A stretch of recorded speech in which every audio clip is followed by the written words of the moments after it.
Assalamualaikum warahmatullahi wabarakatuh.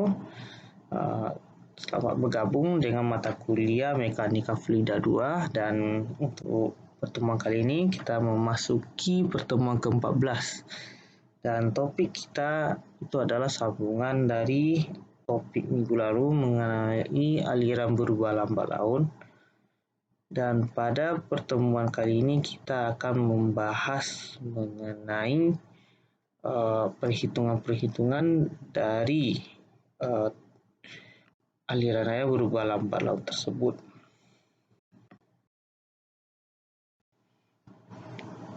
Baiklah, kita akan memasuki slide berikutnya itu mengenai metode-metode perhitungan aliran lambat laun.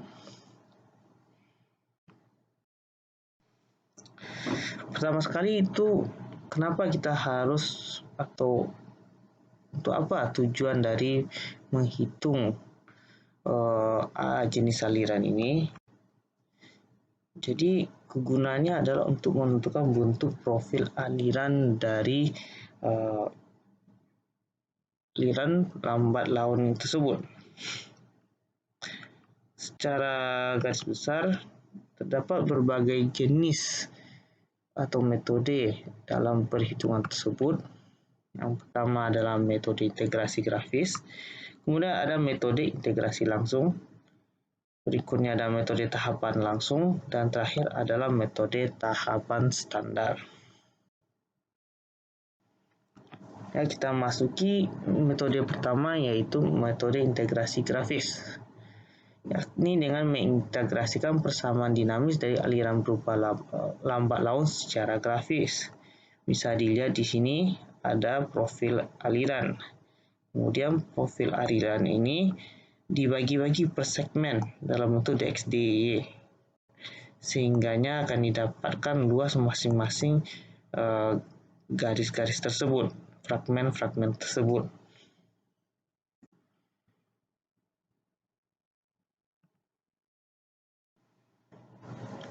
Nah, jarak atau antar fragmen itu dirumuskan dengan persamaan X sama dengan X2 kurang X1 integral dari dx per dy dengan limit y2 dan y1. X1 merupakan jarak penampang saluran 1 ke titik 0, kemudian X2 adalah jarak penampang saluran 2 ke titik 0. Dan prosedurnya itu ambil beberapa nilai Y dan hitung nilai dx per dy, kemudian buat lengkung Y terhadap dx dy, dan terakhir adalah menentukan nilai X. Berikutnya ada metode integrasi langsung, yakni beberapa pola integrasi langsung dapat dilihat pada tabel berikut. Jadi pada metode ini sudah ada nilai N dan M yang dapatkan dari berbagai penelitian dan kita tinggal memasukkannya ke dalam rumus, dan nilai-nilai ini tentunya akan berbeda tergantung dari bentuk saluran dan jenis area yang dilalui. Dalam perhitungan profil aliran, analisis aliran di saluran dibagi aliran dalam beberapa bagian. Dan hitungan panjang setiap bagian ini dicari dengan persamaan L sama dengan X2 kurang X1 sama dengan A kali U2 kurang U1 kali F U2N dikurang F U1N tambah B F V2 kali J dikurang V1 kali J. Dan nilai-nilai F, N, dan B nilai yang didapat dari laporan penelitian yang kita sebutkan pada tabel sebelumnya. Prosedur perhitungannya itu 1. Hitung kedalaman normal YN dan kedalaman kritis YC. Kedua, tentukan eksponen hidrolik N dan M berdasarkan gambar 62 dan 43. Dan kemudian hitung J, yakni J sama dengan N per N kurang M tambah 1. 4. Hitung nilai U sama dengan Y per YN dan V UN per J.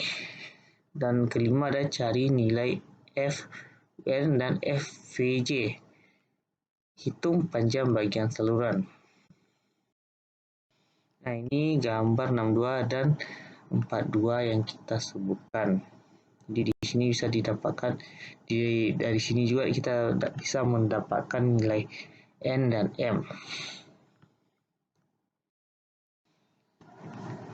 Metode ketiga yaitu metode tahapan langsung, yakni metode ini membagi saluran menjadi bagian-bagian saluran yang pendek, lalu menghitung secara bertahap dari satu ujung ke ujung saluran yang lainnya. Metode tahap langsung dapat dipakai pada saluran prismatik, yakni saluran yang memiliki kemiringan dan penampang yang seragam atau tetap. Dan silakan dilihat bentuk saluran berikut. Ini juga mungkin sudah dibahas pada keluar juga di pertemuan sebelumnya.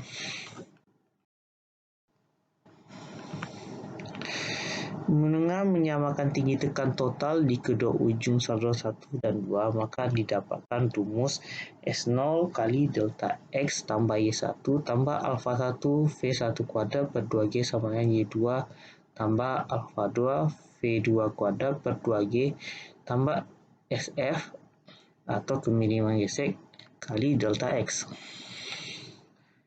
Kemudian bisa dicari lagi delta X, yakni E2 kurang S1 per S0 kurang S0 di sini adalah kemiringan awal dikurang dengan kemiringan gesek sama dengan delta E S0 kurang SF.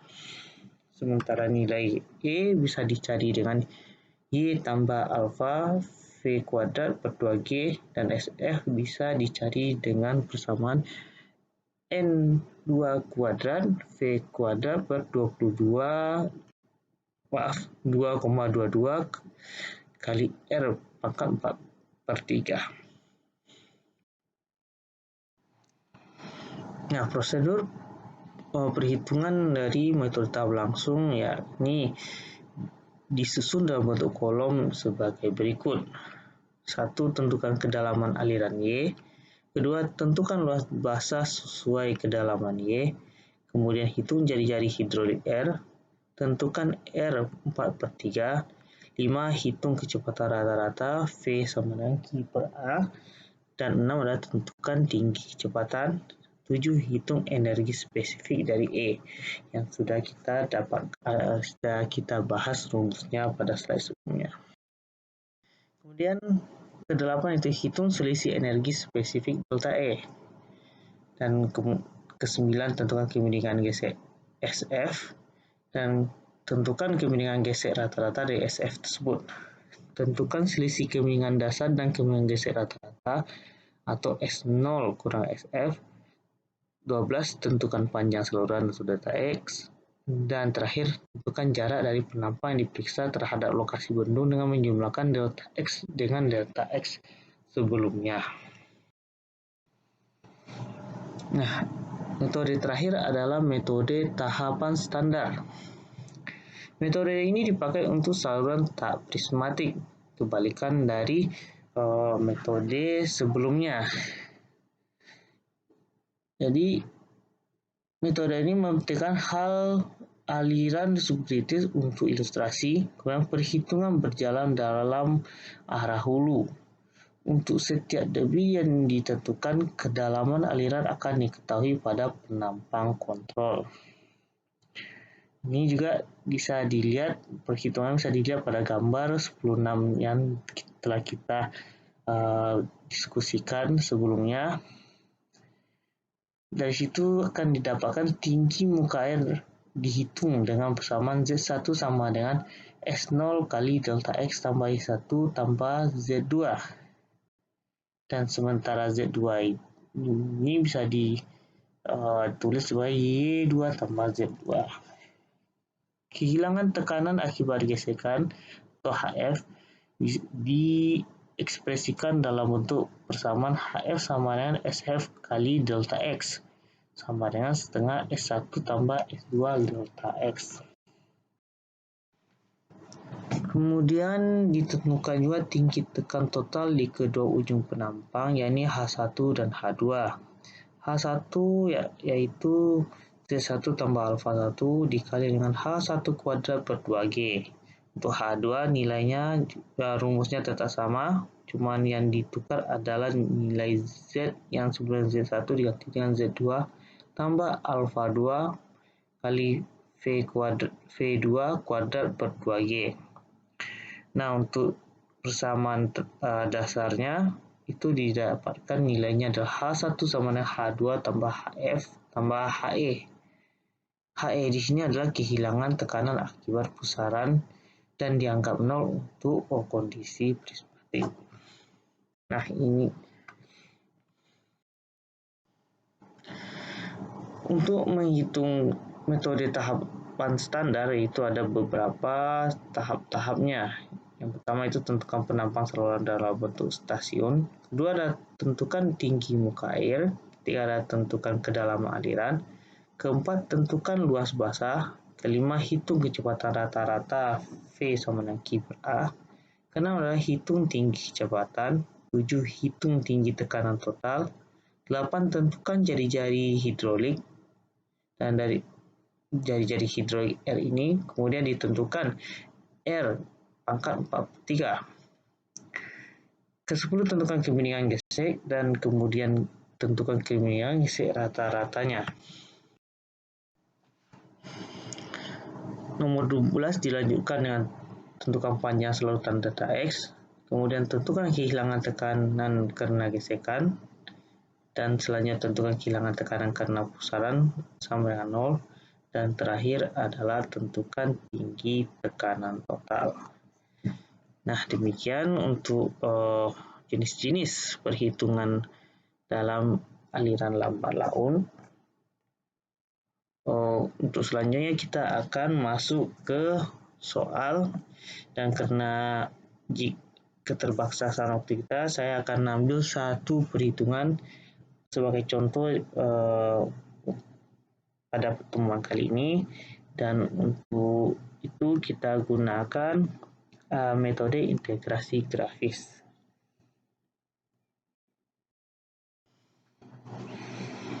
Nah, contoh soal ini diambil dari contoh 11 halaman 227. Pertanyaannya adalah gunakan metode integrasi grafis saluran trapesium dengan B atau lebar dasar 20 kaki, sedangkan kemiringan penampang adalah Z sama dengan 2. S0 atau kemiringan saluran adalah 0,0016 dan N sama dengan 0,025. Saluran ini mengalirkan debit 400 kaki kubik per detik. Itu hitunglah profil air balik atau backwater yang terbentuk oleh bendung yang menahan air sampai ke kedalaman 5 kaki tepat sebelum penuh. Ujung hulu profil dianggap pada kedalaman 1% lebih besar dari kedalaman normal. Terakhir, koefisiensi energi alfa sama dengan 1,10.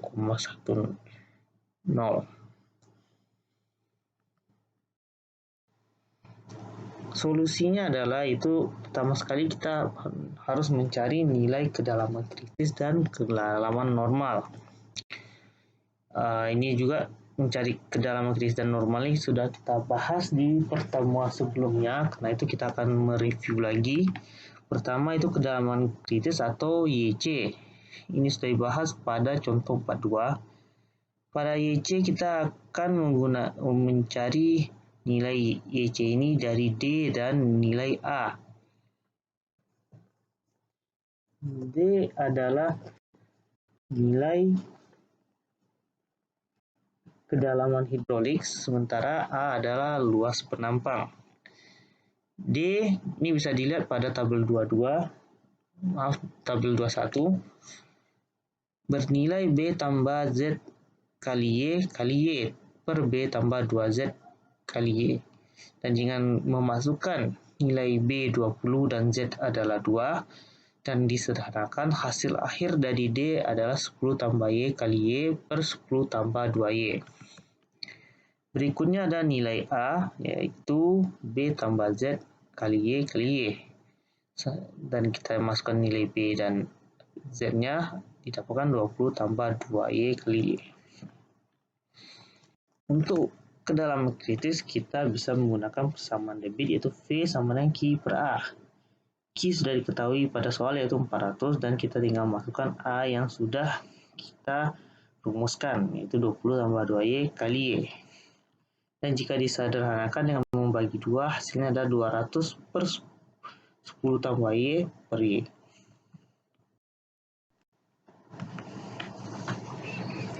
Untuk kedalaman kritis, kita menggunakan persamaan energi spesifik. Nilai tinggi kecepatan pada keadaan kritis sama dengan setengah kedalaman hidrolik. Sehingga kita dapat menggunakan rumus V kuadrat per D sama dengan D. Dan nilai G adalah, karena kita menggunakan satuan kritis di sini, kita menggunakan G-nya itu 32,17405 kaki per detik. Sehingga ya kita tinggal masukkan saja lagi nilai V dan nilai D-nya. Dan karena 32,174 ini bisa dibagi 2, kita bagi 2 kanan dan kiri. Hasilnya adalah 40.000 per 16,087 sama dengan 10 tambah Y kali Y kuadrat kali 10 tambah Y kali Y. Dan ini kalau kita gabungkan,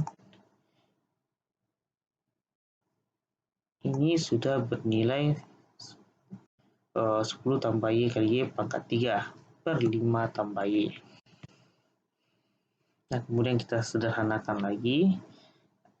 Jadi hasilnya adalah 2484 kali 5 tambah Y sama dengan 10 tambah Y kali Y pangkat 3. Dengan cara coba-coba, kita bisa mendapatkan nilai Y sama dengan 2,15. Nah, inilah kedalam nilai Y inilah disebut dengan nilai kedalaman kritis atau YC. Setelah kita dapatkan nilai YC, kita akan masuki perhitungan berikutnya. Nah, perhitungan berikutnya itu kedalaman normal, dan ini juga sudah dibahas pada pertemuan sebelumnya, yakni pada contoh 62. Di sini kita membutuhkan nilai jari-jari hidrolis atau R, dan dari tabel 1 kita mendapatkan R untuk trapesium adalah B tambah ZY kali Y per B tambah 2Y akar 1 tambah Z kuadrat. Dengan memasukkan nilai B dan Z yang sudah diketahui dalam soal, kita bisa dan kita sederhanakan, hasil akhir yang kita dapat adalah 10 tambah Y kali Y per 10 tambah Y kali akar 5. Untuk mencari kedalaman normal, kita menggunakan persamaan Manning, yaitu Q per A sama dengan 1,49 per N kali R pangkat 2 per 3 kali S pangkat setengah. Ya, nilainya tinggal kita masukkan. Dan nih, hasilnya adalah 200 per 10 tambah Y kali Y sama dengan 1,49 per 0,025 dikali dengan 10 tambah Y kali Y per 10 tambah Y akar 5 pangkat 2 per 3. Kemudian dikali dengan 0,016 pangkat setengah.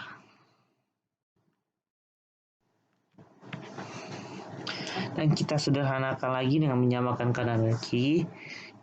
Didapatkan nilai hasilnya itu 83,89, 10 tambah Y akar 5 2 per 3 sama dengan 10 tambah Y kali Y 4 pangkat 4 per 3.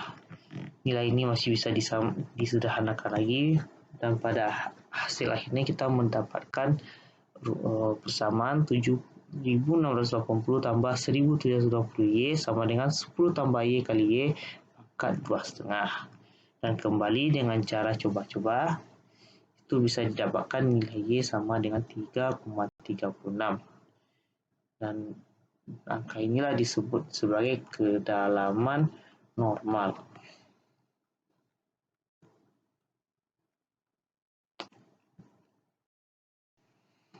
Dari hasilnya kita bisa melihat bahwa kedalaman kritis itu lebih besar daripada kedalaman normal, dan begitu juga kemiringan awal itu lebih besar dari kemiringan kritis. Maka jenis profil aliran adalah M1. Untuk tahap selanjutnya kita perlu nilai faktor penampang ZC, dan ini sudah dibahas pada pertemuan sebelumnya. Namun di sini ZC itu dalam rumus Q sama dengan ZC kali akar G per alfa. Dengan memodifikasi sedikit rumus, kita mendapatkan ZC sama dengan Q per akar G per alfa 400 per 32,174 per 1,10. Hasil akhirnya adalah 74,0. Setelah didapatkan nilai ZC, kita juga membutuhkan nilai hantaran Kn, yang pada pertemuan sebelumnya itu berbentuk rumus S0 sama dengan Q kuadrat per Kn kuadrat. Nah, ini pun dimodifikasi atau diputar sedikit rumusnya, sehingganya Kn sama dengan Q per akar S0.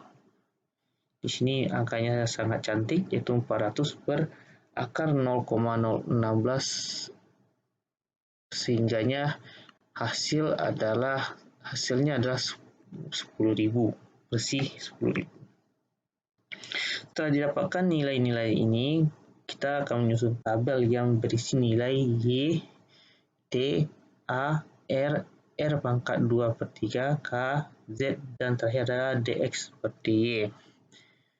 Nilai yang paling besar adalah 5 kaki, sedangkan yang terkecilnya adalah 1% dari kedalaman normal.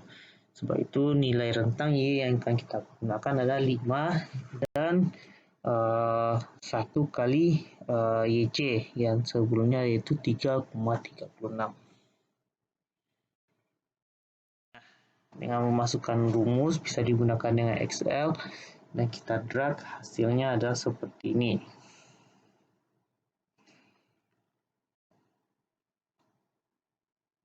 Untuk nilai K dan Z, karena mungkin tidak ada disebutkan pada rumus sebelumnya, itu K adalah 1,49 per N dikali dengan A kali R pangkat 2 per 3, sementara Z adalah akar dari A pangkat 3 per T. Karena kita sudah mendapatkan nilai Y dan juga DY, nilai ini kemudian kita plotkan ke grafik. Hasilnya akan membentuk seperti ini. Dengan Y adalah dengan aksesnya yaitu berupa Y, nilai Y, dan ordinat yakni nilai DX DY. Kemudian kita dari grafik ini akan mencari nilai delta A. Caranya yaitu asumsi fragmen kurva sebagai trapesium. Jadi kita bisa melihat di sini ini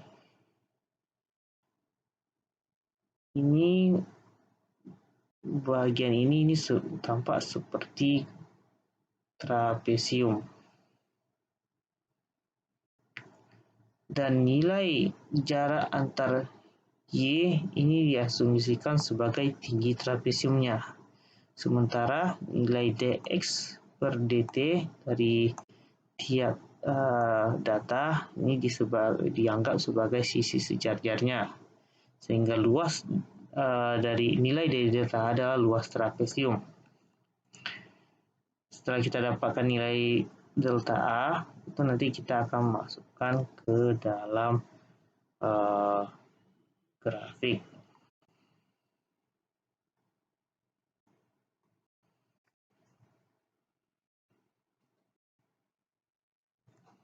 Untuk perhitungan kali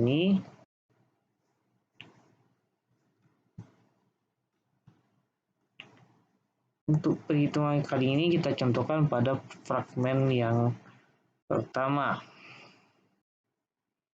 Di sini.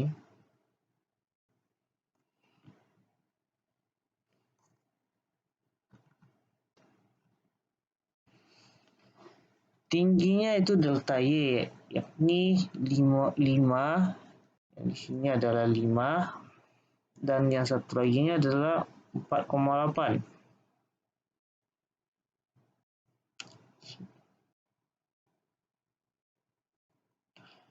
Sisi sejajarnya yaitu bernilai dari 761 dan 791, sehingga kita jumlahkan adalah 1552. Sehingga luas delta A pada perhitungan ini adalah setengah kali 0,2 kali 1552, hasilnya adalah 155. Berikutnya kita lakukan perhitungan ke segmen lainnya, itu dapatkan hasil yang seperti ini. Nah, setelah disebutkan sebelumnya, ini akan dimasukkan ke dalam tabel, sehingga kita kembali pindah ke tabel yang kita buat sebelumnya.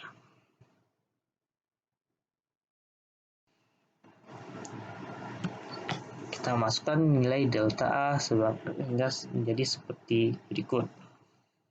Nah, setelah didapatkan delta A, kita balik ke nilai A, ya. Ini dengan cara mengakumulasi nilai delta A pada masing-masing kolom. Hasilnya, kita mendapatkan nilai X sebagai berikut.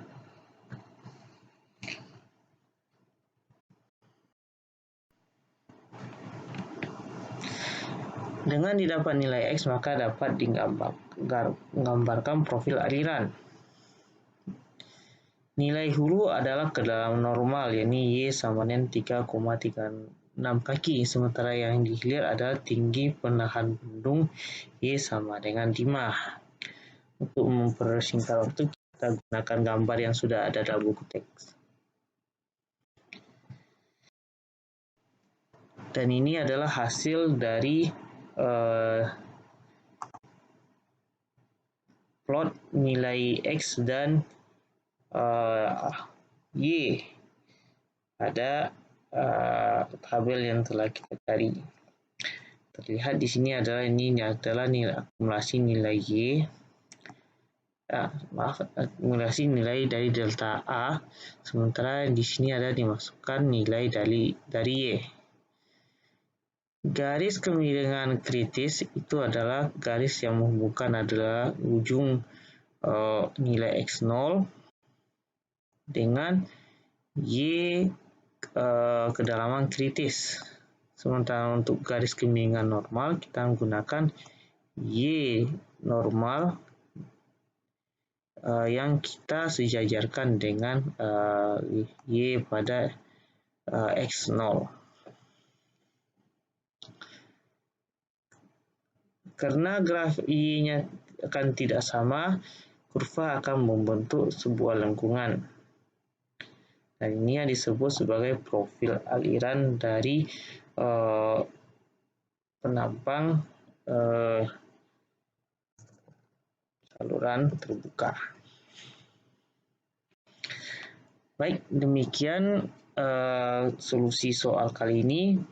Mudah-mudahan bisa dipahami, dan untuk lebih memahami dan mendalami topik kali ini, silakan dikerjakan latihan yang telah ada.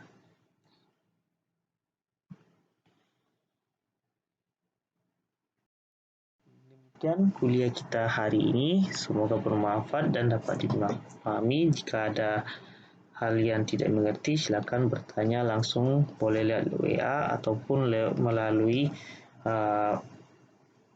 fasilitas Google Classroom yang telah disediakan. Demikian, Assalamualaikum warahmatullahi wabarakatuh.